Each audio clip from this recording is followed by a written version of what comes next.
Mpendwa muumini Mkristo Mkatoliki, leo tumesherehekea na kuadhimisha mateso ya Bwana wetu Yesu Kristo siku ya Ijumaa Kuu. Ijumaa Kuu ni kipindi ambacho tunasherehekea upendo wa Mungu kwa mwanadamu, kwamba Mwenyezi Mungu anakubali mwanaye ateseke, na kama tunavyosoma katika Injili ya Yohane, hakuna aliye na upendo mkubwa zaidi ya kutoa uhai wake kwa ajili yetu.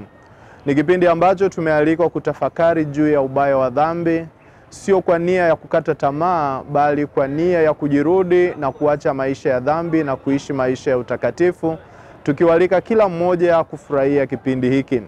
Ni kipindi ambacho tunaalikwa kusherehekea Pasaka kwa matumaini makubwa, tukawe watu wa mwanga, tuondokane na ile giza la dhambi na kuishi maisha ya matumaini. Ni kipindi hiki ambapo tunaadhimisha pia jubilei kuu ya mwaka 2025, mahujaji katika matumaini. Sisi tunaamini ya kwamba Kristo aliyekufa atafufuka, na ufufuko huo ni mwanzo wa maisha mapya. Tunaumbwa upya katika ulimwengu.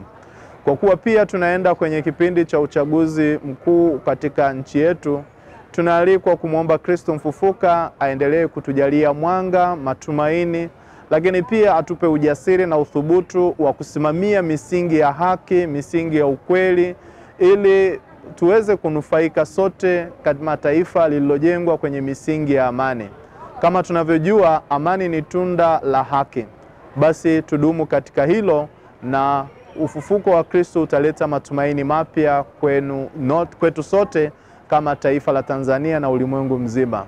Ni mimi Padre Innocent Bahati wa shirika la ndugu wa Francisco wa Kapuchini, nikiwaalika kuendelea kusherehekea kipindi hiki cha Triduum, lakini pia kujiandaa kwa Pasaka njema. Mwenyezi Mungu awabariki, kwa jina la Baba na la Mwana na la Roho Mtakatifu. Amina.